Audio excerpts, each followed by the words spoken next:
Assalamualaikum warahmatullahi wabarakatuh. Bismillahirrahmanirrahim.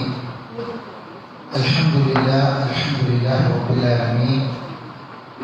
Wassalatu wassalamu ala asyrafil anbiya'i wal mursalin nabiyyina Muhammadin wa ala alihi wa sahbihi ajma'in. Amma ba'd. പരിശുദ്ധ ഖുർആനിലെ രണ്ടാം അധ്യായമായ സൂറത്തുൽ ബഖറയിലെ 93-ാമത്തെ ആയത്താണ് പഠിച്ചുകൊണ്ടിരിക്കുന്നത്. ആയത്തൊന്ന് ഒരുമിച്ച് കാണാതെ പോകുന്നു. أعوذ بالله من الشيطان الرجيم. بسم الله الرحمن الرحيم. وإذ أخذنا ميثاقكم ورفعنا فوقكم الطور خذوا ما آتيناكم بقوة واسمعوا. قالوا سمعنا وعصينا وأشركوا في قلوبهم العجل بكفرهم قل بئس ما يأمركم به إيمانكم إن كنتم مؤمنين. ഈ ആയത്തില് بئس ما يأمركم به إيمانكم إن كنتم مؤمنين എന്നതുമായി ബന്ധപ്പെട്ട വിഷയമാണ് പറഞ്ഞിരുന്നത്. അതിൽ അവസാനം നമ്മൾ പറഞ്ഞ ബിഇസൽ മസീർ എന്ന പ്രയോഗത്തിൽ അവസാനം പറഞ്ഞ ആയത്തിലേക്കാണ്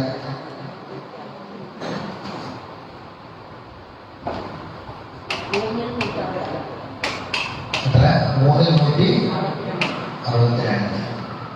ഇനി 24-47 സൂറത്തുൽ നൂറാണ്. സൂറത്തുൽ നൂറിലെ 57-ാമത്തെ ആയത്ത്.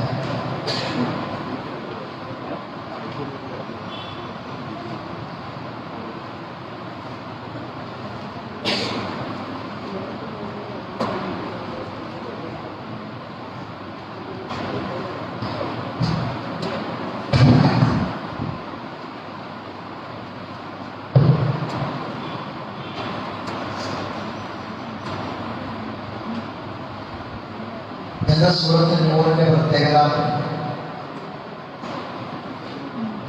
സൂറത്തുൽ നൂറിന്റെ പ്രത്യേകത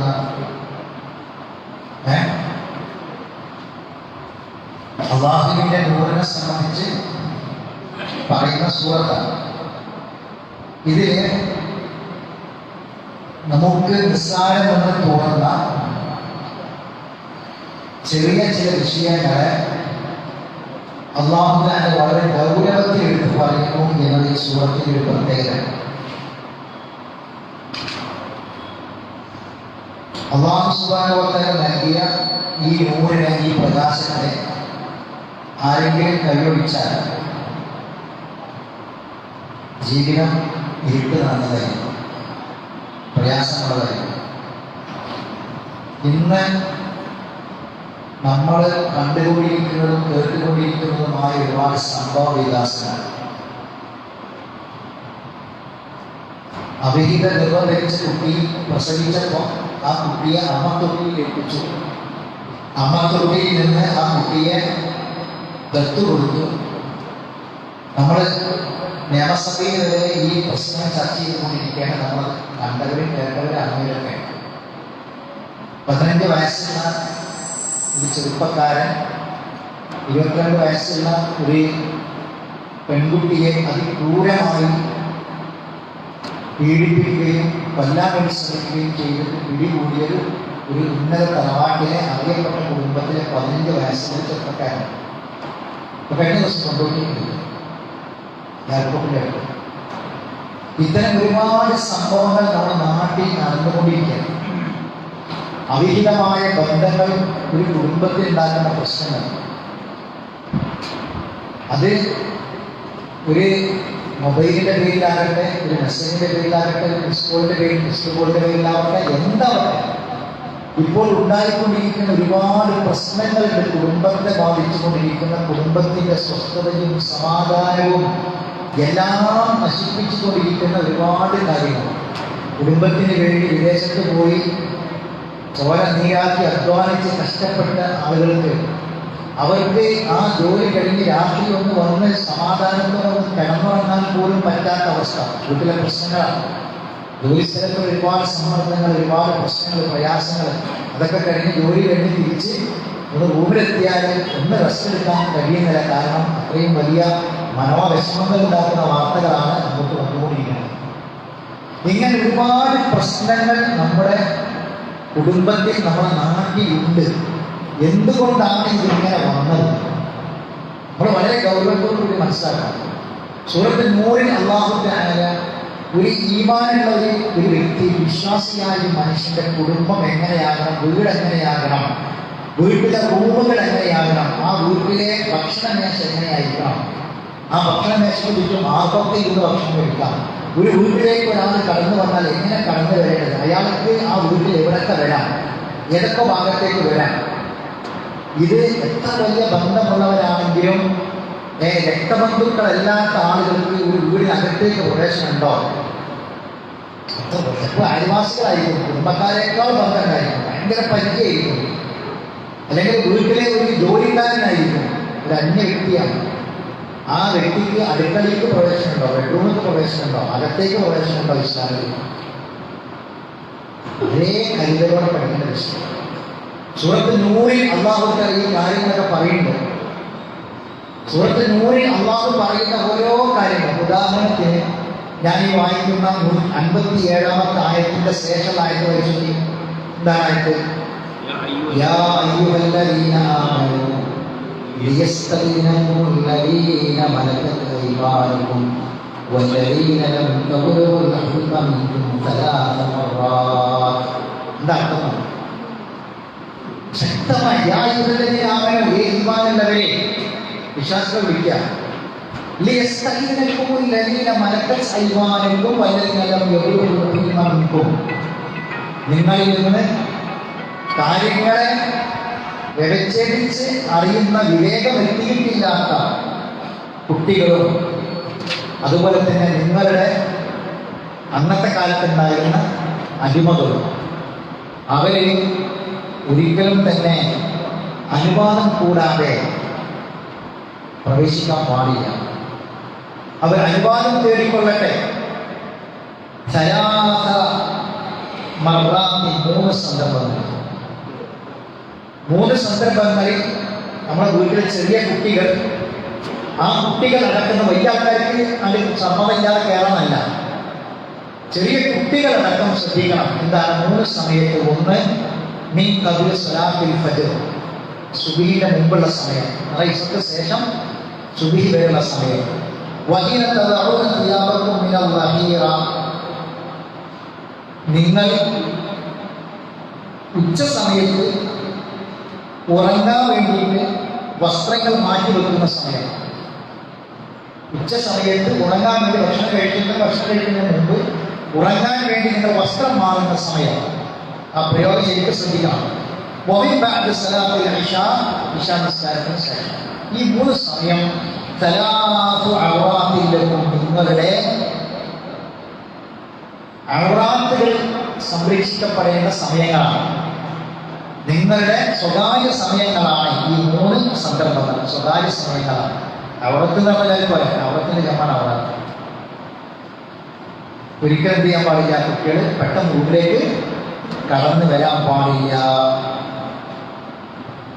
അതിനുശേഷം അല്ലാഹു തആല പറയുന്നത്, അള്ളാഹുവിന്റെ കാര്യങ്ങൾ വിശദീകരിച്ച് പറഞ്ഞു തരികയാണ് എന്നൊക്കെ പറഞ്ഞിട്ട് അല്ലാഹു തആല വേറെ കുറേ കാര്യങ്ങൾ പിന്നീട് പറയും.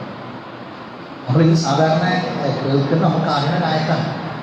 പക്ഷെ ഇവിടെ അള്ളാഹു പറഞ്ഞ കാര്യം, ഈ ഇന്ന് ചെറിയ 2ാം ക്ലാസ്സിലും 3ാം ക്ലാസ്സിലും 4ാം ക്ലാസ്സിലും പഠിക്കുന്ന കുട്ടികൾക്ക് വരെ വലിയ വലിയ ആളുകൾക്ക് അറിയുന്ന കാര്യങ്ങൾ അവർ മനസ്സിലാക്കി വെച്ചിട്ടുണ്ട്, അവർക്കറിയാം. പക്ഷെ ഇസ്ലാം പറയുന്നത് എന്താണെന്നറിയാം, സ്വന്തം മാതാപിതാക്കളുടെ ഔറത്ത് പോലും മക്കൾക്ക് കണ്ടുപോകുന്ന ഒരവസ്ഥ ഒരു വീട്ടിനകത്ത് പോലും ഉണ്ടാകാൻ പാടില്ല. അത്ര ഗൗരവമുള്ള സംഭവം. അപ്പൊ വീടിനകത്ത് വരെ സ്ത്രീകൾ പ്രത്യേകം ശ്രദ്ധിക്കേണ്ട കാര്യം. ഇപ്പം ചെറിയ ചെറിയ കുട്ടി ഉണ്ടാകും, കുറച്ച് മുതിർന്ന കുട്ടികളുടെ ഉണ്ടാവും. പക്ഷെ സ്ത്രീകൾ പൊതുവെ അതിൻ്റെ മക്കളല്ലേ എന്ന് വിചാരിച്ച് ശരിക്കും എന്തെങ്കില വസ്ത്രം ശരിക്ക് ഒരു മാക്സി ഇട്ടിട്ടുണ്ടാവും. ആ മാക്സി പൂർണ്ണമായിട്ടും മറിയുന്ന വസ്ത്രമാവണമെന്നില്ല.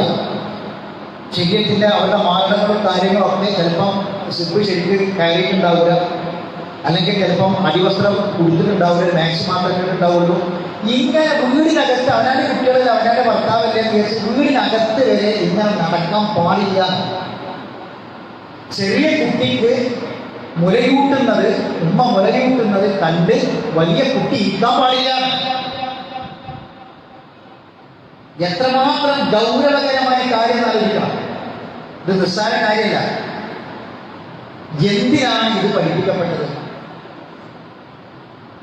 ഇത് ആ പ്രായത്തിലുള്ള കുട്ടികൾ കണ്ടോ, അനുവാദമില്ലാതെ വീട്ടിലേക്ക് കടക്കരുത്. കാരണം അവിടെ വളരെ വ്യക്തമായിട്ടുള്ള ഔറത്ത് എന്ന് പറഞ്ഞു, വസ്ത്രം മൂടി വെക്കുന്ന സമയത്ത് പറഞ്ഞു. എന്തുകൊണ്ടാണ് ഈ അനുവാദം ചോദിച്ചു കൊള്ളട്ടെ? ഈ 3 സമയത്ത് പ്രത്യേകം പറയാനുള്ള കാരണം എന്താ? ആ 3 സമയത്ത് മാത്രമല്ല, അത്തരം അവസ്ഥകളിലൊക്കെയും ശ്രദ്ധിക്കണമെന്നാണ് പറഞ്ഞത്. കുറെ അലക്കലുണ്ടാകും, കുറെ തുടക്കലുണ്ടാകും. അപ്പോൾ വസ്ത്രക്കാലം നനഞ്ഞിട്ടുണ്ടാകും, ശരീരത്തിലേക്ക് ഒട്ടിയിട്ടുണ്ടാകും, എന്നിട്ട് ശരീരത്തിന്റെ ഷേപ്പ് കാണുന്ന ഒരു അവസ്ഥ ഉണ്ടാകും. ഇതൊക്കെ അവനവന്റെ മക്കൾ പോലും, മുതിർന്ന മക്കൾ, ആ മക്കൾക്ക് പോലും അവർ പോലും സ്വന്തം ഉമ്മയുടെ നഗ്നത പോലും കാണാൻ പാടില്ല. ഇപ്പൊ നിങ്ങളെന്താ വായിക്കുന്നത്? 8ാം ക്ലാസ്സിൽ പഠിക്കുന്ന കുട്ടിയാണ് സ്വകാര്യമായ ക്യാമറ വെച്ചത് ഉമ്മ കുളിക്കുന്ന ബാത്റൂമിൽ. 8ാം ക്ലാസ്സിൽ പഠിക്കുന്ന കുട്ടി കൊണ്ടുവച്ച് മൊബൈലിൽ ക്യാമറ ഓണാക്കിയിട്ട്. എന്തുകൊണ്ടുണ്ടായിരുന്നു? ഇത് നിസ്സാരമായ കാര്യമല്ല. ഇത് അനുഭവി ഉണ്ടായതിനു ശേഷം മുകളിലേക്ക് നോക്കി കുറെ കണ്ണീര് ഒഴിച്ച്, കുറെ കരഞ്ഞ്, കുറെ വിഷമിച്ച്, കുറെ സങ്കടം പറഞ്ഞിട്ട് എന്ത് പ്രയോജനം? ഇത് വളരെ ഗൗരവത്തിൽ നമ്മൾ പഠിക്കേണ്ട വിഷയമാണ്. ഇത് നിസ്സാരമാക്കി കണക്കാക്കേണ്ടതല്ല. അപ്പൊ അല്ലാഹു തആല നമുക്ക് തന്നിട്ടുള്ള ഈ ഒരു പ്രകാശം, ആ പ്രകാശം അത് അസ്തമിച്ചു പോയാൽ നമ്മുടെ ജീവിതം ദുസ്സഹകരമായിരിക്കും. ഇത് വളരെ ഗൗരവമുള്ള സംഗതി, നിസ്സാരമായ സംഗതിയല്ല. കുടുംബങ്ങളിൽ ഇന്ന് അനുഭവിച്ചുകൊണ്ടിരിക്കുന്ന ഈ പ്രശ്നങ്ങൾക്കെല്ലാം അല്ലാഹു തആല പരിഹാരം പറയുകയാണ്. അതാണ് സൂറത്തുൽ നൂറിന്റെ പ്രത്യേകത. ഇനി വേറൊരു ആൾതാമസമില്ലാത്തൊരു വീട്, അല്ലെങ്കിൽ വേറൊരു അന്യ വീട്ടിലേക്കാണ് കയറി ചെല്ലുമ്പോൾ സലാം പറഞ്ഞ് അനുവാദം ചോദിക്കാതെ കയറാൻ പാടില്ല. ഒരു വീട്ടിനകത്ത് ഇസ്ലാം പറയാൻ, ഒരു വീട്ടിനകത്ത് ഇന്ന് അവിഹിതങ്ങൾ മുഴുവനും ഉടയവരുണ്ട്. അവിഹിതങ്ങൾ മുഴുവനും അകന്ന അടുത്ത കുടുംബങ്ങൾക്കുള്ളിലാണ്. ഇത് വളരെ ഗൗരവമുള്ള സംഗതിയാണ്. എൻ്റെ മുന്നിൽ കൗൺസിലിങ്ങിന് വന്നത് 17 വയസ്സുള്ള ഒരു പെൺകുട്ടി, 17 വയസ്സുള്ള ഒരു പെൺകുട്ടി, +1 പഠിക്കുന്ന കുട്ടി, ഗർഭിണിയാണ്. ആരാണ് ഉത്തരവാദി? സ്വന്തം ഈ കുട്ടിയുടെ വാപ്പാന്റെ ജ്യേഷ്ഠന്റെ മകൻ, മൂത്താപ്പാന്റെ മകനാണ് ഗർഭത്തിൽ ഉത്തരവാദി, കോളേജിൽ പഠിക്കണ മകൻ, 17 വയസ്സുള്ള കുട്ടിക്ക്. ഇത് പ്രശ്നമായി കരഞ്ഞുകൊണ്ട് കണ്ണീരൊലിപ്പിച്ച് വന്നിട്ട് എന്ത് പരിഹാരം പറഞ്ഞു കൊടുക്കുക? ഞങ്ങൾ പറയും, എന്താ പരിഹാരം പറഞ്ഞു കൊടുക്കുക? ജ്യേഷ്ഠന്റെ മകനും അനുജന്റെ മകനും മുഹറമല്ല, അന്യനാണ്. ഒരു ബൈക്കുമ്പോൾ പോകാൻ പറ്റില്ല, പറഞ്ഞേക്കാൻ പറ്റില്ല. ജ്യേഷ്ഠന്റെ മോനെ അഞ്ചന്റെ മോളെ കയറിയിട്ട് മോളെ കൊണ്ട് കൊണ്ടേക്കാണ് ബസ് സ്റ്റാൻഡിൽ പറയാൻ പറ്റൂല. ജ്യേഷ്ഠന്റെ മകൻ അനുജന്റെ മകൻ മുഹറമല്ല, അന്യനാണ്. വിവാഹം ചെയ്യാം. വിവാഹത്തിന്റെ നിഷിദ്ധമായവരാണ് രക്തബന്ധം. അമ്മായിന്റെ മോൻ, അമ്മോന്റെ മോൻ, കസിൻസ്, സംസ്കാരം ശ്രദ്ധിക്കണം എന്നാ പറഞ്ഞത്. അതൊക്കെ ഇപ്പൊ ഇങ്ങനെ പറയണം. അതൊക്കെ നിസ്സാര കാര്യമില്ലേ? അങ്ങനൊക്കെ ഉണ്ടാവില്ല. കൂട്ടുകുടുംബത്തിലൊക്കെ ആകുമ്പോ ഏട്ടന്റെ മകൻ അഞ്ചന്റെ മോളേക്ക് പോകൂല. അതൊക്കെ നാട്ടിലുള്ളതല്ലേ. ഇപ്പൊ എങ്ങനെയുണ്ട് ഈ കേസ്? ഇതെങ്ങനെ വന്നു? എന്താ അല്ലാഹു തആല ഈ തന്ന പ്രകാശം ഇല്ലെങ്കിൽ ഉണ്ടാകുന്ന കണ്ണീര് നോക്കിങ്ങൾ. ഈ കുട്ടിക്ക് 17 വയസ്സ്, കുട്ടി ഗർഭിണിയാണ്. എന്താ ചെയ്യാ? കല്യാണം കഴിച്ചു കൊടുക്കാൻ പറ്റുമോ? 18 വയസ്സായിട്ടില്ല. ഈ 18 തികയുന്നതിന് മുമ്പ് ഈ പെൺകുട്ടി പ്രസവിക്കൂലേ? പിന്നെന്താ? ഈ കുട്ടിനെ ഗർഭാശയിൽ നിന്ന് ഇത് നശിച്ച് കൊന്നായി പറയാൻ പറ്റുമോ? അബോഷനാക്കി കൊണ്ടുപോയി കളഞ്ഞാണെന്ന് പറയാൻ പറ്റുമോ? അല്ലാത്ത ജീവനെ കളയാൻ പറ്റുമോ? എന്താ പരിഹാരം? നിങ്ങൾ പറയും, എന്താ പരിഹാരം? പരിഹാരമില്ലാത്ത പ്രശ്നം ഉണ്ടാകുന്നത്. പരിഹാരമില്ലാത്ത പ്രശ്നങ്ങൾ അതാണ് അള്ളാഹ് പറഞ്ഞത്. അള്ളാഹു സൂറത്ത് നൂറിൽ പറഞ്ഞതാണ്, ഈ അള്ളാഹു തന്ന ഈ പ്രകാശം നിങ്ങൾ കെടുത്തിക്കളഞ്ഞാൽ, അള്ളാഹു തന്ന ഈ പ്രകാശം അനുസരിച്ചിട്ടില്ലെങ്കിൽ, അതിന് നിസ്സാരമാക്കിയാൽ, മനുഷ്യനെ പടച്ച, മനുഷ്യന്റെ വ്യവസ്ഥകളെ സൃഷ്ടിച്ച, മനുഷ്യന്റെ മാനസികമായ അവസ്ഥകളെ പടച്ച, മനുഷ്യന്റെ മറ്റുള്ള എല്ലാ കാര്യങ്ങളും കൃത്യമായി സംവിധാനിക്കുന്ന റബ്ബ് തന്നതാണ് ഈ മാർഗദർശനം. ഇതനുസരിച്ച് ജീവിച്ചിട്ടില്ലെങ്കിൽ കണ്ണീരുണ്ടാകും, ജീവിതം ഇരുട്ടായി മാറും, ഗുരുമാർഗങ്ങളായിരിക്കും. നൂറല്ല ഉണ്ടാകും, പ്രകാശമല്ല ഉണ്ടാകും. നോക്കി നിങ്ങൾ, അള്ളാഹു തആല എത്ര വ്യക്തമായിട്ടാണ് ഈ കാര്യങ്ങൾ. ഇപ്പൊ നിസ്സാരമായിട്ട് കരുതുന്ന പല കാര്യങ്ങളും നമ്മൾ വളരെ ഗൗരവത്തിലാണ് പറഞ്ഞിട്ടുള്ളത്.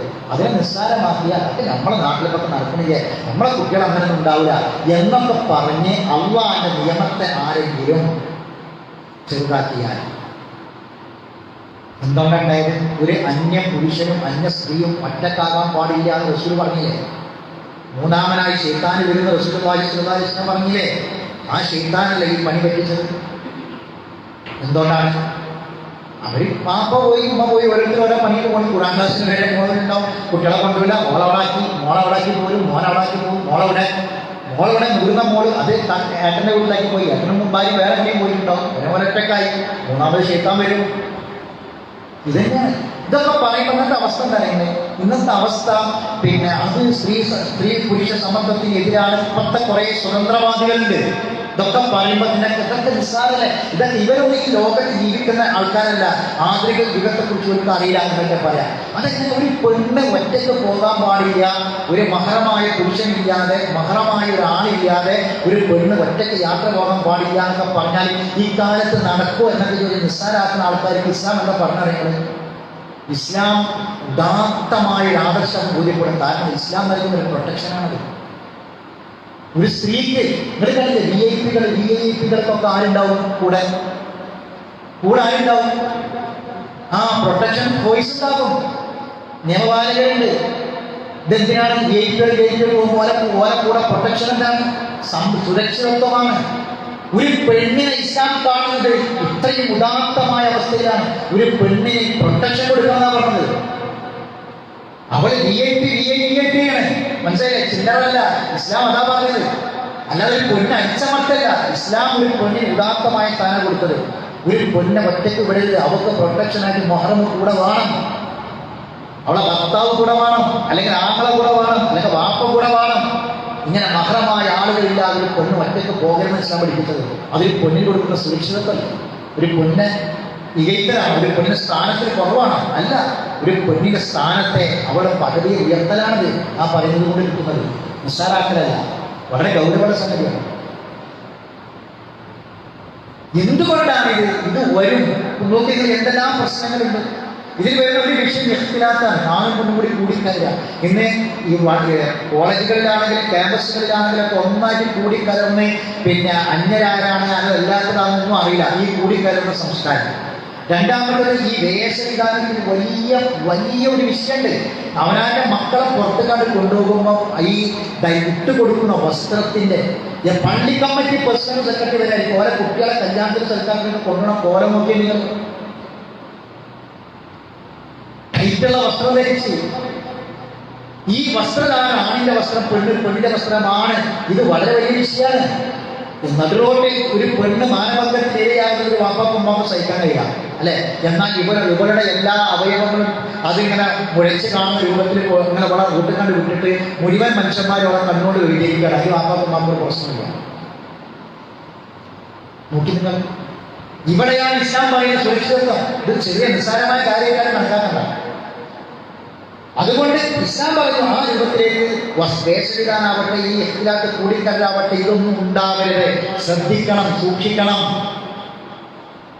അതില്ലാത്തത് കൊണ്ടാണ് ഇന്നിപ്പോൾ നമ്മൾ ഈ കേൾക്കുന്ന ഈ 15 വയസ്സുകാരൻ കൊണ്ടോട്ടിയിൽ ആ 22 വയസ്സായ പെൺകുട്ടിനെ പീഡിപ്പിച്ചതും അമ്മത്തൊട്ടിൽ കൊണ്ടുപോയി ജയിപ്പിച്ചിട്ട് ആ കുട്ടിനെ അവിടുന്ന് കടത്തിട്ട് കൊണ്ടുപോയിട്ട് പിന്നെ ദത്ത് കൊടുത്തതും അങ്ങനെ തുടങ്ങിയുള്ള കേസുകളൊക്കെ ഇപ്പം നമ്മൾ വായിക്കും അല്ലേ. ഇപ്പം കഴിഞ്ഞ ദിവസം വായിച്ചില്ല, യൂട്യൂബിൽ നോക്കിയിട്ട് ഒരു പെണ്ണ്, എന്താണ് യൂട്യൂബിൽ നോക്കിയിട്ട് ഒരു പെണ്ണ് സ്വന്തം വീട്ടിൽ പ്രസവിച്ചെന്നാണ് പറയുന്നത്. അവിഹിത ഗർഭ, നാട്ടിൽ അറിയില്ല, കുടുംബക്കാരറിയില്ല, ആരും അറിയില്ല. എന്നിട്ട് ഈ ഗർഭം പുറത്തറിയാൻ പറ്റുമോ?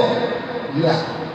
എന്നിട്ട് യൂട്യൂബിൽ നോക്കിയിട്ട് എങ്ങനെ പ്രസവിക്കാന്ന് നോക്കിയിട്ട് ഇവള് പൊക്കിൽ കൂടി കട്ട് ചെയ്തു, അത് പിന്ന് ചെയ്തു, ഒക്കെ ചെയ്ത് സ്വകാര്യമായിട്ട് എല്ലാ പരിപാടിയും കണ്ടുപിടി നടത്തി.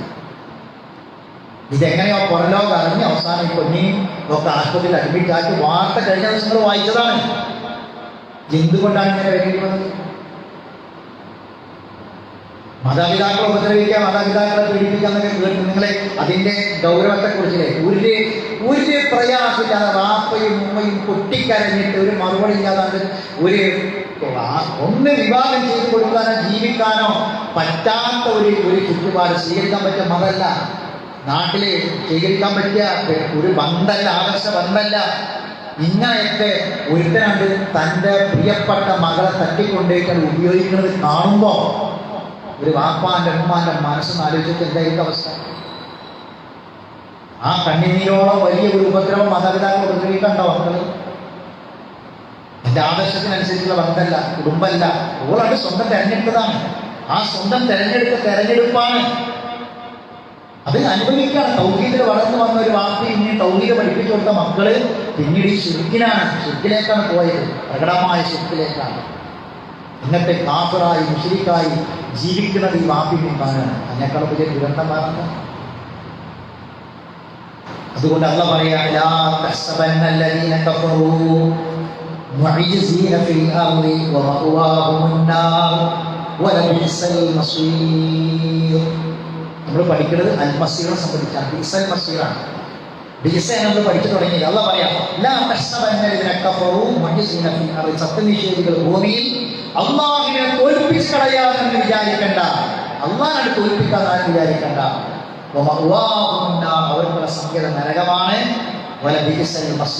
അത് വളരെ മോശപ്പെട്ട സങ്കേതമാകുന്നു. ഇനി നമുക്ക് മറിക്കാനുള്ളത് 66-9.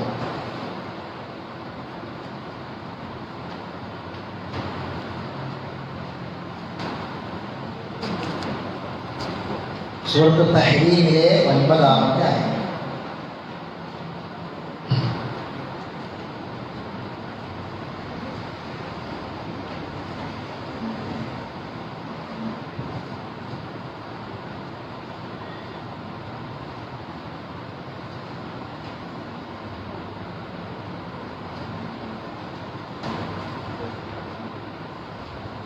കണ്ടില്ലേ? സൂറത്ത് തഹ്രീം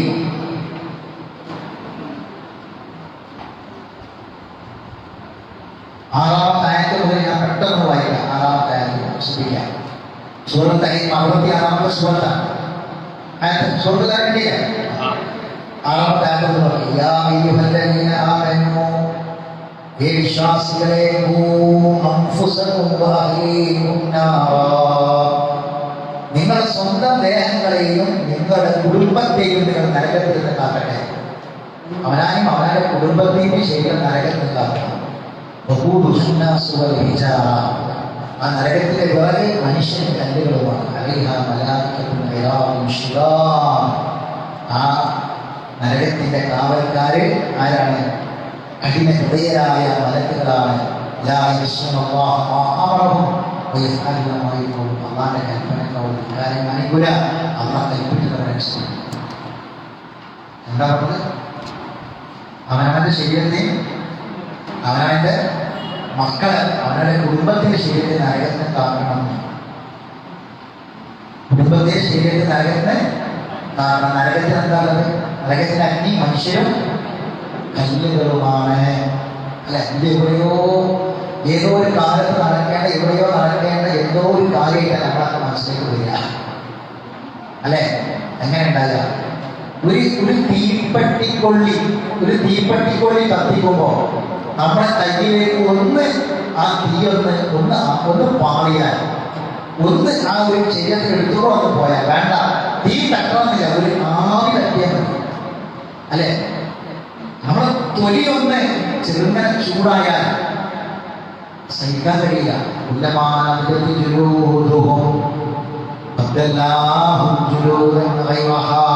തൊലികൾ കഴിച്ച് പകരം തൊലി, പിന്നെ ആ തൊലി കഴിച്ച് പകരം തൊലി അല്ലെ? ഇതാണ് നരകത്തെ ശിക്ഷ എന്നാണ് ഖുർആനിൽ പറഞ്ഞത്. ആലോചിക്കുക, നമ്മുടെ മക്കളെയൊക്കെ അവസ്ഥ. ഒരു സ്ത്രീ കരഞ്ഞുകൊണ്ട് ഫോൺ ചെയ്തെന്താ പറഞ്ഞത്? മകളുടെ പുറത്ത് ഒരു വെള്ള കളറുണ്ടെങ്കിൽ വെള്ള തൊലിയിൽ വെള്ളപ്പാട്, ആ വെള്ളപ്പാട് ഇങ്ങനെ പറന്ന് ഇങ്ങനെ പുറത്തേക്കൊക്കെ വന്നു. കെട്ടിക്കാനായ പെൺകുട്ടിയാണ്, 10-18 വയസ്സായ പെൺകുട്ടിയാണ്, സുന്ദരിയായ മകളാണ്, ഒരുപാട് ചികിത്സിച്ചു. ഇപ്പം ആ പാട് മുഖത്ത് വന്നിട്ട് ആ പാട് ഇങ്ങനെ മുഖത്തേക്ക് വരികയാണ്. ഡോക്ടറെ കാണിച്ച് ഡോക്ടർ പറഞ്ഞു അതൊരു വെള്ളപ്പാണ്ടുമായി ബന്ധപ്പെട്ട ഒരു പാണ്ടാണെന്ന് പറഞ്ഞു. ഇത് പറഞ്ഞിട്ട് അത് കരിയാണ്. എന്റെ കുട്ടിന്റെ ഭാവി തൊലിയിലെ നിറമൊന്ന് മാറി അത് വെള്ളപ്പാണ്ട്. ഡോക്ടർമാരെ അലോപ്പതി കാണിച്ചു, ആയുർവേദം കാണിച്ചു, മറ്റുള്ള കുറേ മാറി കാണിച്ചു. പുറത്തുള്ളതൊക്കെ അത് കൂടാന്നല്ലാതെ വരുന്നില്ല. ഇപ്പം അത് പുറത്തേക്കാണ്, ഇപ്പം മുഖത്തിൽ കൂടി വന്നിട്ടുണ്ട് എന്നും പറഞ്ഞിട്ട് കരഞ്ഞ് പറയാണ് രോഗശാന്തിക്ക് വേണ്ടി പ്രാർത്ഥിക്കാൻ. അല്ല, നമ്മൾ ആലോചിച്ചു, നമ്മുടെ കുട്ടികളുടെ തൊലിയിൽ ഒരു പാട് വന്നപ്പോ അമ്മാന്റെ മനസ്സ് വേദനിച്ചിട്ടുണ്ടെങ്കിൽ നമ്മുടെ കുട്ടികളെ ഈ തൊലി കരിച്ചിട്ട് പകരം തൊലി നൽകി വീണ്ടും ഈ തൊലി കരിക്കും പഠിച്ചാൽ നരകത്തിയിട്ടുണ്ട് അല്ലെ? ഇത് കേട്ടിട്ട് എന്താ നമ്മുടെ മനസ്സ് വേദനിക്കാത്തത്? എന്തുകൊണ്ടാണ് നമ്മുടെ മനസ്സ് വേദനിക്കാത്തത്? ഈ ഒരു ഈ തൊലി നിറം മാറിയപ്പോ കണ്ണ് നിറഞ്ഞ ഉമ്മാന്റെ കണ്ണെന്തുകൊണ്ട് എന്റെ കുട്ടിയുടെ ശരീരം നാം നരകത്തിൽ വീണിട്ട് ആ നരകത്തിന് തൊലികൾ കരിച്ച് പകരം തൊലികൾ നൽകി വീണ്ടും തൊലികൾ നൽകി വേദന ആസ്വദിപ്പിച്ചുകൊണ്ടിരിക്കും എന്ന് പറയുമ്പോൾ എന്തുകൊണ്ട് വേദനിക്കുന്നില്ല? ചിന്തിക്കേണ്ട വിഷയമാണ് സമയമായി. അതുകൊണ്ട് അല്ല പറയാം,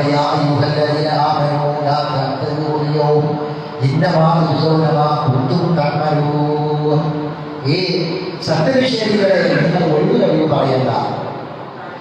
നിങ്ങൾ ചെയ്തുകൊണ്ടിരിക്കുന്ന ഈ പ്രവർത്തനം മാത്രമാണ് അതിന്റെ പ്രതിഫലമാണ് നിങ്ങൾക്ക് നൽകപ്പെടുക.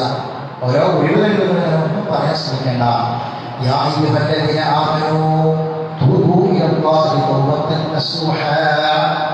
അതുകൊണ്ട് ഈമാനുള്ളവർ അല്ലാഹുവിലേക്ക് കേൾച്ചു പറയുമ്പോൾ ആത്മാർത്ഥമായി നിഷ്കളങ്കമായി അല്ലാഹുവിലേക്ക് നിങ്ങൾ തൗബ ചെയ്യുക. നിങ്ങളുടെ തിന്മകൾ നിങ്ങളുടെ റബ്ബ് നിങ്ങൾക്ക് വായിച്ചു തന്നേക്കാം. നദികൾ ഒഴുകുന്ന ആ അടിഭാഗത്തും കൂടി നദികൾ ഒഴുകുന്ന സ്വർഗത്തിൽ അവൻ നിങ്ങളെ പ്രവേശിപ്പിച്ചേക്കാം.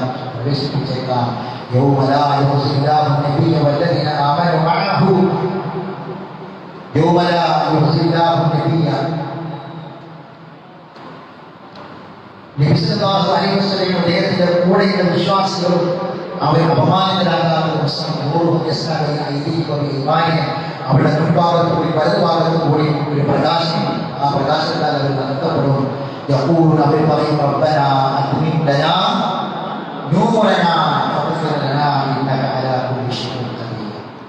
അപ്പൊ ആ നൂറാണ് നൂറ് സ്വീകരിച്ച് ആ നൂറുമായിട്ട് നമ്മൾ നടന്നിട്ട് ഈ നൂറ് അള്ളാഹുവിനോട് പൂർത്തീകരിച്ചു തരും, പരലോകത്തിൽ വെച്ച് പൂർത്തീകരിച്ചു തരും. അതുകൊണ്ട് ആ പ്രകാശമാണ് ജീവിതത്തിൽ ഉണ്ടാകണം. ഇന്ന കാലാകുലീഷൻ ഈ പ്രവാചകരെ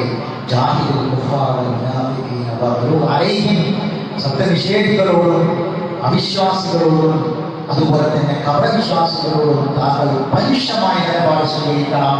കാരണം അവിടെ സംഗീതം നരകമാണ്,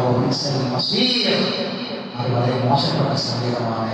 അപ്പം നിഫാഖ് ഉണ്ടാകരുത്, നിഫാഖിനോട് കുഫ്ർ ഉണ്ടാകരുത്, കുഫ്രിനോട് പരുഷമായ സമീപനം. വിട്ടുവീഴ്ചയില്ലാത്ത സമീപനം. ആ സമീപനമാണ് സ്വീകരിക്കേണ്ടത് എന്ന് അല്ലാഹു ഈ ആയത്തിലൂടെ ഓർമ്മപ്പെടുത്തുക. ഇനി അടുത്തത് 22-72 സൂറത്ത് ഹജ്ജ് 22-72 സൂറത്ത് ഹജ്ജിലെ 7-2.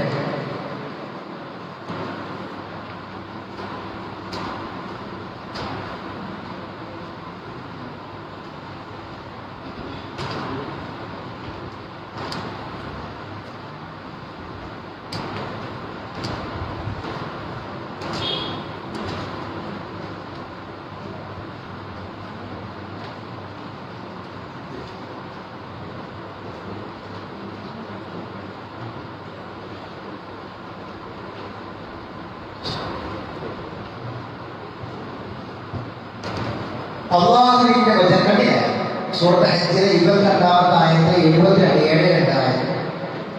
സൂറത്തുൽ ഹജ്ജ് 22-ാമത്തെ സൂറത്താണ്. 22-72.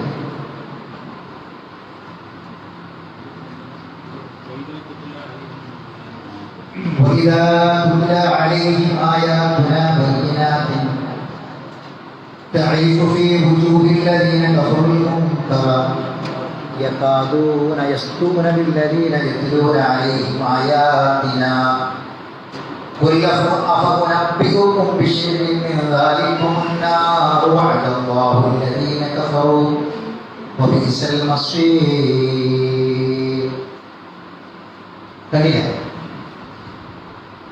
അത് അള്ളാഹുവിന്റെ ആയത്തുകൾ ഓതി കേൾപ്പിക്കപ്പെട്ട ചില ആൾക്കാരുടെ മുഖത്ത് ഒരു അനിഷ്ടമാണ്.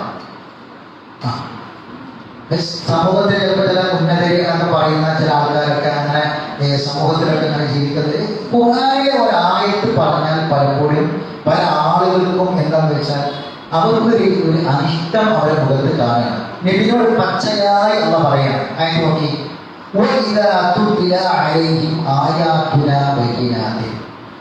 കാര്യങ്ങൾ വ്യക്തമായ നിലയിൽ നമ്മുടെ ആയത്തുകൾ അവർക്ക് വായിച്ച് കേൾപ്പിക്കപ്പെടുകയാണെങ്കിൽ, കാര്യങ്ങൾ വ്യക്തമാകുന്ന രൂപത്തിൽ നമ്മുടെ ആയത്തുകൾ അവർക്ക് വായിച്ച് കേൾപ്പിക്കപ്പെടുകയാണെങ്കിൽ നിനക്ക് നിനക്ക് മനസ്സിലാകും.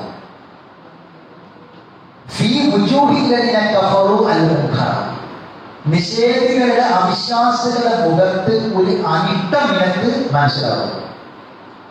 ഫീൽ ചെയ്യുന്ന അർത്ഥം ആയത്ത് ഓടി കൊടുത്താൽ ഇത് ഈ കഫറു എന്ന് വേറെ ചില മതക്കാരൻ വിചാരിക്കേണ്ട. കഫറു എന്ന് പറയുന്നറിയോ, ഈമാനിക്കൊക്കെ പിന്നെന്താ കാഫിറാണ്. ഓരോ പേര് ചിലപ്പോൾ മുസ്ലിമിന്റെ പേരൊക്കെയാവും. മനസ്സിലായി? കാഫിർ എന്ന് പറഞ്ഞാൽ ഈമാനില്ലാത്തവരാണ് കാഫിർ. അപ്പൊ നമ്മൾ ഈമാനെ പറ്റി ആലോചിക്കുക, ഈമാനെ പറ്റിയിട്ടുള്ള ഒരു ചിന്ത ഉണ്ടാകുക. അപ്പൊ സ്വാഭാവികമായി നമുക്ക് കുഫറുണ്ടെന്ന് ബോധ്യപ്പെടും. എന്താണ് അള്ളാഹു പറയുന്നത്? ഇങ്ങനെ വിശ്വാസം ഇല്ലാത്ത ആളുകളുടെ മുഖത്ത് ഒരു അനിഷ്ടം നിനക്ക് കാണാം.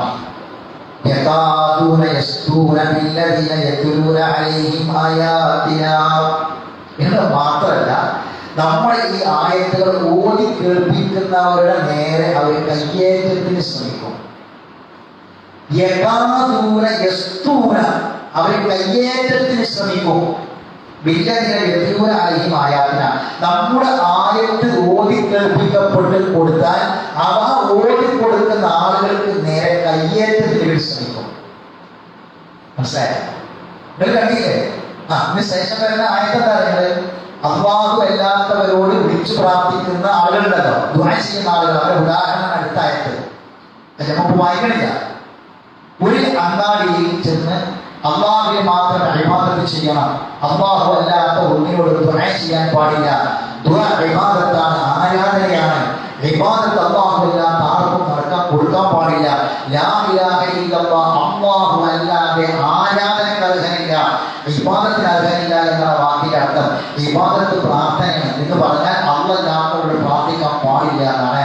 ഖുർആൻ വ്യക്തമായ ആയത്തുകളുണ്ട് എന്ന് പറഞ്ഞ് ഒരു അങ്ങാടിയിൽ ചെന്ന് ആദ്യമായിട്ട് ഒരാള് ഈ ആയത്ത് ഓടിയിട്ട് പറഞ്ഞാൽ ആ നാട്ടുകാരെ ഈ പറഞ്ഞവനെ കല്ലെറിയും, കൂക്കി വിളിക്കും, അവർ നേരെ കയ്യേറ്റത്തിന് ശ്രമിക്കും. പച്ചയായി അല്ല പറയാം. ഈ നിലപാട് നമ്മൾ എത്ര കണ്ടിട്ടുണ്ട്, ഏതൊക്കെ സ്ഥലത്ത് കണ്ടിട്ടുണ്ട്. എന്നിട്ട് അല്ല പറയുന്നു, എങ്കിൽ നബിയെ ചോദിക്കുക, നിങ്ങൾ ഇക്കാണിക്കുന്ന ഷെറുണ്ടല്ലോ, ഇതിനേക്കാൾ ഗുരുതരമായ ഈ കാര്യത്തെ കുറിച്ച് ഞാൻ നിങ്ങൾക്ക് പറഞ്ഞിട്ടെ. എന്താണ്? അതെന്താണ്? നരകമാണ്. അവിശ്വാസികൾക്ക് അല്ലാഹു വാഗ്ദാനം ചെയ്തിട്ടുള്ള നരകമാണത്. അത് വളരെ മോശപ്പെട്ട സംഗീതമാകുന്നു. വളരെ വ്യക്തമാണ്. അപ്പൊ അള്ളാഹുവിന്റെ ആയത്ത് ഓതി കേൾപ്പിക്കപ്പെടുമ്പോൾ അതിലൊരിക്കലും അനിഷ്ടം പാടില്ല, ഇഷ്ടങ്ങൾ പാടില്ല. നമുക്ക് ഏറ്റവും ഇഷ്ടമുള്ള സംഗതി എന്തായിരിക്കണം? അള്ളാഹുവിന്റെ ആയത്തുകൾ ഞാൻ നമുക്ക് ഓതി കേൾപ്പിക്കപ്പെടാം, ആയത്തിൽ ഞാൻ കേൾക്കാം. എത്ര സന്തോഷകരമായ അവസ്ഥയാണ്. റസൂലുള്ളാഹി സ്വല്ലല്ലാഹു അലൈഹി വസല്ലമയാണ് ഖുർആൻ ഇറക്കിയത്, അല്ലേ? പക്ഷെ റസൂലുള്ളാഹി സ്വല്ലല്ലാഹു അലൈഹി വസല്ലം ഏറ്റവും ഇഷ്ടപ്പെട്ടത് എന്താണ്? വേറുള്ളവരിൽ നിന്ന് അത് കേൾക്കാൻ ഭയങ്കര ഇഷ്ടമാണ്. ഈ അവസ്ഥയിലേക്ക് നമ്മൾ എത്തണം. നമ്മൾ എപ്പോഴും വീട്ടിൽ കുട്ടികളെ കൊണ്ടൊക്കെ ഖുർആൻ ഓദിക്കാം, കുട്ടികളെ കൊണ്ട് ഖുർആൻ ഓദിക്കാം. എന്നിട്ട് ആ ഓതി നമ്മൾ കേൾക്കാം. നമ്മളൊരു കുട്ടിയെ നമ്മൾ ഖുർആൻ നന്നായി ഓതാൻ കഴിയുന്ന ഒരു ഹാഫിളാക്കി മാറ്റാം, ഖുർആൻ മനഃപ്പാടമുള്ള ഒരു ഹാഫിളാക്കി മാറ്റുക. അപ്പം കുട്ടികൾ വളരെ മനോഹരമായി ഖുർആൻ ഓതും. അപ്പൊ നമുക്ക് പിന്നെ വേറെ ഏതെങ്കിലും കാര്യങ്ങൾ ഓതി കയറി പോകേണ്ട ആവശ്യമില്ല, വേറെ ഏതെങ്കിലും ഖിറാഅത്ത് കയറി പോകേണ്ട ആവശ്യമില്ല, വേറെ ആരുടെയെങ്കിലും പിന്നെ ഓതി നമ്മൾ സെർച്ച് ചെയ്തെടുക്കേണ്ട കാര്യമില്ല. നമുക്ക് നമ്മളെ മക്കളെ ഓതി തന്നെ കേൾക്കാം. അവരെ ഹാഫിളാക്കിയിട്ട് അവർ മനോഹരമായി ഓതുന്ന നമ്മുടെ മക്കളിൽ ഒരാളെയെങ്കിലും നമ്മൾ അങ്ങനെ കൊണ്ടുവരണം, ഒരാളെയെങ്കിലും. എന്നിട്ട് നമുക്ക് ആ മക്കളെ കൊണ്ട് അവർക്ക് സ്വാഭാവികമായിട്ട് ഇപ്പോഴത്തെ കാലത്തല്ലേ നമ്മളെ കുട്ടികളെ ഹാഫിളാക്കി വിട്ടിട്ട് പിന്നെ നമ്മളുടെ കൂടി ഒരു ഡോക്ടറാകണം, എഞ്ചിനീയർ ആകണം, IAS എടുക്കണം, IPS എടുക്കണം, എങ്ങനെയാണല്ലോ അതിനൊക്കെ പറ്റി ഇപ്പൊ തടസ്സമല്ല. ഈ ഇഫ്ളൊക്കെ പഠിച്ച് അങ്ങനെ പോയാൽ സൗകര്യങ്ങൾ നമ്മൾക്ക് അതൊന്നും അല്ല. നമ്മളെ കുട്ടികൾ എവിടെ ഏത് തലങ്ങളിൽ എത്തിയാലും നമ്മളെ മക്കളെ കൊണ്ട് നമുക്ക് ഉപകാരപ്പെടുന്നതാണ്. നമ്മളൊന്ന് കടന്നു പോയാൽ, നമുക്ക് നടക്കാൻ കഴിയാത്ത അവസ്ഥ വന്നാൽ, നമ്മൾ വീട്ടിൽ കിടക്കുന്ന സമയത്ത് അള്ളാഹുവിന്റെ വിളിയും കാത്തനെ കിടക്കുന്ന സമയത്ത് നമ്മുടെ തലക്കുപുറത്ത് ഇരുന്ന് മരിച്ചതിന് ശേഷം കണ്ണും കാലത്തൊക്കെ എല്ലാം പോയി എല്ലാം കഴിഞ്ഞതിന് ശേഷം അവിടെ ഇരുന്നിട്ടല്ല ഓതേണ്ടത്. മയ്യത്തിന് കേൾക്കാനും കഴിയില്ല, കാണാനും കഴിയില്ല, ഒന്നും കഴിയില്ല, എല്ലാം കഴിഞ്ഞ് കാതിലെ കേൾവി പോയി, കണ്ണിന്റെ കാഴ്ച പോയി, എല്ലാം കഴിഞ്ഞ് റൂഹിനെ മരത്തിൽപോത്ത് കൊണ്ടേ ശേഷം നിശ്ചലമായ ആ മയ്യത്തിന് ഊതിക്കൊടുക്കുന്ന കാര്യം. ജീവിച്ചിരിക്കുമ്പോൾ നമ്മളല്ല ഈ ഉത്തരമാക്കാൻ കഴിയ, ജീവിച്ചിരിക്കുമ്പോൾ രണ്ട് കാലം നടക്കുമെന്ന ആളുകൾക്കുള്ള താക്കീതാണ് ഖുർആനെ, അല്ലെ? അപ്പൊ നമ്മൾ ജീവിച്ചിരിക്കുമ്പോൾ കേൾക്കണം, മക്കളെ കൊണ്ട് ഊതിക്കണം. മോനെ എവിടെവാ, അവിടെ ഇരിക്കെ കുറച്ച് ഊതിക്കാന്ന് പറയാം, ആ മക്കളെ ഊതി കേൾക്കണം. അങ്ങനെ കേട്ടിട്ടിങ്ങനെ ആ ഖുർആന്റെ ഓത്ത് കേട്ട് ഇങ്ങനെ കിടക്കാനൊക്കെ മക്കൾ ഓതുക. അതിന് വാടകക്കും കൂലിക്കും ആളെ കൊണ്ടല്ല, മരിച്ചിട്ട് ഓതാൻ വേണ്ടി മൂല്യന്മാരെ കൊണ്ടാണ്. മൂല്യന്മാർ 2 മണിക്കൂർ ഓതിയാൽ മൂല്യന്മാർക്ക് മണിക്കൂറിന്റെ പൈസയാണ്. ആ പൈസ കൊടുക്കണം, അല്ലേ? പൈസ കൊടുത്തിട്ടില്ലെങ്കിൽ അവിടെ കണക്ക് പറഞ്ഞിട്ട് ചോദിച്ചു വാങ്ങും. അപ്പൊ ഒരാളെ നമ്മൾ കൊണ്ടല്ല, ഓദിക്കാൻ ആളെ കൊണ്ടല്ല. അവനവന്റെ വീട്ടിൽ അവനവൻ വളർത്തിയ മക്കളുണ്ടല്ലോ, ആ മക്കളെ ഇനിയിപ്പോ മക്കളോ ഒറ്റ മക്കളാണോ ഒറ്റ മക്കളായി ശരി, അവനവന്റെ മക്കൾക്ക് മക്കളുണ്ടല്ലോ, പേരക്കുട്ടികളില്ലേ, ആ പേരക്കുട്ടികളെ എങ്കിലും ഒരാളെ ഹാഫിളാക്കി, പേരക്കുട്ടികളിൽ ഒരാളെ എങ്കിലും ഖുർആൻ ഹാഫിളാക്കി. എന്നിട്ട് ആ കുട്ടികൾ ഖുർആൻ പഠിക്കട്ടെ. ആ ഖുർആൻ അവർ കൊടുക്കുന്ന മനോഹരമായ ഖിറാഅത്ത് നമുക്ക് കേൾക്കാം. അത് കേട്ടുകൊണ്ട് കിടക്കാനുള്ള ഭാഗ്യം നമുക്ക് ഉണ്ടാവണം. മനസ്സിലെ അങ്ങനെ ഉണ്ടായെങ്കിൽ ഒരു വാപ്പാക്ക് അങ്ങനെ കിട്ടിയാൽ, ഒരു ഉപ്പാക്ക് അങ്ങനെ കിട്ടിയാൽ, ഒരു മകനെങ്കിലും കിട്ടിയാൽ അതിനൊക്കെ ഒരു ഭാഗ്യം വരാറില്ല. അതിന് നമ്മൾ കുറച്ചൊക്കെ ഒന്നും പണിയെടുക്കേണ്ടി വരും, നമ്മൾ കുറച്ചൊന്ന് പരിശ്രമിക്കേണ്ടി വരും അതിന്. അതല്ലാതെ നമ്മളിങ്ങനെ വെറും കേവലം പ്രശ്നിക്കുന്നവരും ഇതിങ്ങനെ പ്രബോധനം ചെയ്യുന്നവർ മാത്രമായി മാറാതെ നമ്മളെ സ്വന്തം ജീവിതത്തിൽ ഇറങ്ങിയിട്ട് നമ്മൾ കുറച്ചൊക്കെ ആ രംഗത്തേക്ക് നമ്മൾ ഇറങ്ങണം, പ്രവർത്തിക്കണം. എങ്കിൽ സൗകര്യങ്ങളെ നമുക്ക് ആ നമ്മുടെ മക്കൾ എപ്പോൾ വിളിച്ചാൽ അവരുണ്ടല്ലോ, അവരുടെ ഓത്ത് നമുക്ക് 2-3 തരത്തിൽ. കാരണം അവർ ഓതുന്നത് മുഴുവൻ നമ്മൾ ഓതുന്ന പോലെ, ഒരാളെ വാടകയ്ക്ക് എടുത്ത് പറഞ്ഞിട്ട് ഓതുന്നതും നമ്മളെ മക്കൾ ഓതുന്നത് വ്യത്യാസമല്ലേ. നമ്മളെ മക്കൾ ഓതുന്നത് നമ്മൾ ഓതുന്ന പോലെയാണ്. നമ്മളെ നാവിൽ ചലിക്കാൻ കഴിയില്ല, നമ്മളെ നാവിൽ സംസാരിക്കാൻ കഴിയില്ല, നമ്മളെ നാവിൽ വെള്ളം ഇങ്ങനെ നനച്ച് തരികയാണ്, നമ്മളിങ്ങനെ കിടക്കുകയാണ്. ആ സമയത്ത് നമ്മളെ കുട്ടികൾ ഊതുന്നത് നമ്മൾ ഊതുന്ന പോലെയാണ്. കാരണം നമ്മളെ മക്കള് നമ്മുടെ സമ്പത്താണ്. അത് മരിച്ചാലും മുറിയില്ല, മരിച്ചാലും നമുക്ക് കിട്ടുന്ന സമ്പത്താണ് നമ്മുടെ ആ മക്കള്. മനസ്സിലായല്ലോ? അതിലേക്ക് ആ രൂപത്തിലേക്ക് നമ്മളെ മക്കളെ നമ്മൾ വളർത്തിക്കൊണ്ടുവരണം. അപ്പൊ പറഞ്ഞതാണ് അള്ളാഹുവിന്റെ ആയത്ത്, ആ ഖുർആനിലെ ആയത്തുകൾ, അള്ളാഹുവിന്റെ ആയത്തുകൾ അത് കേൾക്കുമ്പോൾ വല്ലാത്തൊരു ഇഷ്ടം ഉണ്ടാകണം, അത് പഠിക്കാൻ വല്ലാത്തൊരു താല്പര്യം ഉണ്ടാകണം, അതിലേക്ക് നോക്കിയിരിക്കാനും അത് കാണാനും ഒക്കെ ഇഷ്ടമുണ്ടെങ്കിൽ സഹോദരങ്ങളെ, അതിന്റെ അടയാളം നമുക്ക് അള്ളാഹെ ഇഷ്ടമാണെന്നാണ്. അള്ളാഹിന്റെ കലാമിന് ഇഷ്ടമാണ് എന്ന് പറഞ്ഞാൽ അതിന്റെ അർത്ഥം നമുക്ക് അള്ളാഹുവിന് ഇഷ്ടമാണ് എന്നാണ്. അള്ളാഹുവിനെ നമ്മൾ ഇഷ്ടപ്പെട്ടാൽ അള്ളാഹു നമ്മളെ ഇഷ്ടപ്പെടും. അള്ളാഹിനെ നമ്മൾ ഓർത്താൽ അവ നമ്മൾ ഓർക്കുന്നുണ്ട്. അള്ളാഹ് എന്ന് നമ്മൾ പറഞ്ഞാൽ, ലാ ഇലാഹ ഇല്ലല്ലാഹ് എന്ന് നമ്മൾ പറഞ്ഞാൽ, അൽഹംദുലില്ലാഹ് എന്ന് പറഞ്ഞാൽ, സുബ്ഹാനല്ലാഹ് എന്ന് പറഞ്ഞാൽ അള്ളാഹു നമ്മളെ ഓർക്കുന്നുണ്ട്. അത് കൂടി അത് കൊടുക്കും. നിങ്ങൾ എന്നെ ദിക്ർ ചെയ്താൽ ഞാൻ നിങ്ങളെ ഓർക്കുന്നു അന്ന് പറഞ്ഞതാണ്. അള്ളാഹു ഈ ഭൂമിയിൽ എവിടെയോ ജീവിക്കുന്ന സാധുവായ നമ്മളെ, ഈ സാധുക്കളായ നമ്മളെ പരമകാരുണികരായ റബ്ബ് ഓർക്കുക എന്ന് പറഞ്ഞാൽ അതിലും വലിയൊരു കാര്യം വേറെന്താണ്? ഏറ്റവും വലിയ ദിക്ർ ഏതാണ്? അള്ളാന്റെ കലാമായ പരിശുദ്ധ ഖുർആനാണ്. അതുകൊണ്ട് സഹോദരങ്ങളെ, ഇതിൽ നിന്ന് ആരെങ്കിലും മാറി സഞ്ചരിച്ചാൽ അവന് കിട്ടാനുള്ള സങ്കേതം നരകമാണ്, നരകത്തിന്റെ ഭീകരമായ ശിക്ഷയാണ് എന്ന് നമ്മൾ ഓർക്കുക. ഇനി 226 അല്പം പറയുക. 126-ാമത്തെ ആയത്ത്.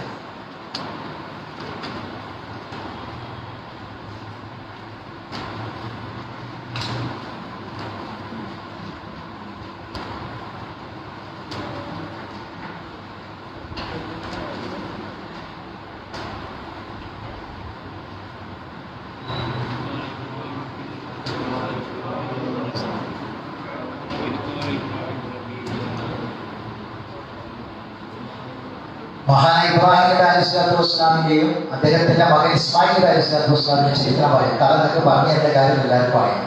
ഒരു വാപ്പ വയസ്സുകാലത്ത് കിട്ടിയ മകൻ, ആ മകൻ എങ്ങനെ കൊണ്ടുനടക്കുന്നത്? വാപ്പ മകനെ കൂടെ കൊണ്ട് നടന്ന് ദീന് പഠിപ്പിക്കുകയാണ്. വാപ്പാരെ മക്കളെ കൂടെ കൊണ്ട് നടന്ന് പഠിപ്പിക്കുകയാണ്. അല്ലെ, എങ്ങനെ ക്യാബുണ്ടാക്കിയത് ഇബ്രാഹിം മാത്രം ആണോ? അല്ല, മകൻ ഇസ്മായിലിനെ കൂട്ടിയിട്ടാണ് ക്യാബ് ഉണ്ടാക്കുന്നത്. അള്ളാഹിന്റെ പള്ളി ഉണ്ടാക്കുന്ന ഭൂമി ആദ്യത്തെ പള്ളി അതിന്റെ അസ്ഥിവാരം മാത്രമേ ഉള്ളൂ. അത് രണ്ടാമത് പുനർനിർമ്മിക്കുകയാണ്. ആരാ നിർമ്മിക്കുന്നത്? ഇബ്രാഹിം ഇസ്മായിൽ. എന്നിട്ട് ഇങ്ങനെ ആ സംഭവം ഞാൻ പറഞ്ഞു വന്ന് ഇബ്രാഹിം പഠിപ്പിച്ചാൽ അതാ ഭരതൻ അവനെ പഠിച്ചനെ, ഈ രാജ്യത്തിൽ നിർഭയരാജ്യമാക്കി പഠിച്ചനെ. ഈ നാട്ടുകാർക്ക് നീ എല്ലാ പഴവർഗ്ഗങ്ങളും കൊടുക്ക പഠിച്ചനെ.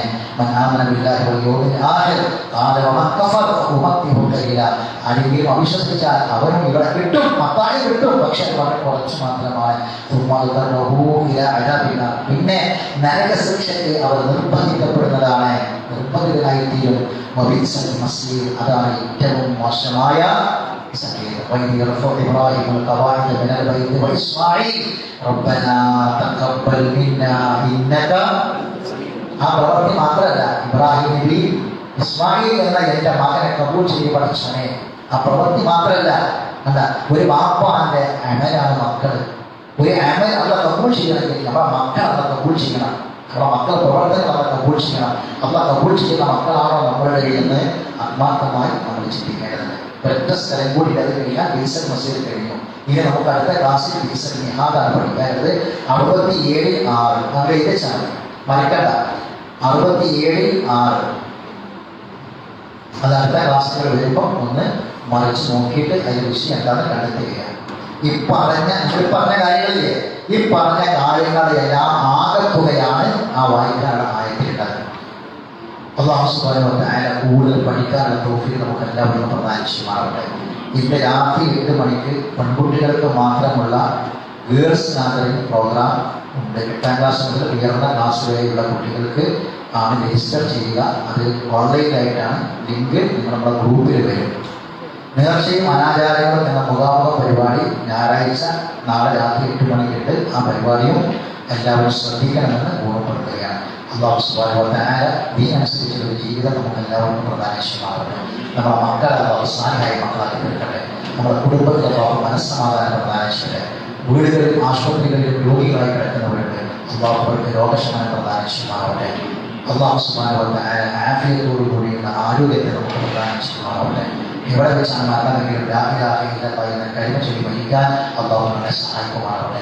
അപകടങ്ങളിൽ നിന്ന്, അപകട മരണങ്ങളിൽ നിന്ന്, അത്യാപത്തുകളിൽ നിന്ന്, മാരകമായ രോഗങ്ങളിൽ നിന്ന് നമ്മളെയും നമ്മുടെ മക്കളെയും നമ്മുടെ കുടുംബത്തെയും അല്ലാഹു കാത്തുരക്ഷിക്കുമാറാകട്ടെ. ربنا تقبل منا انك انت السميع العليم وتب علينا انك انت التواب الرحيم واخر دعوانا الحمد لله رب العالمين. سبحانك اللهم وبحمدك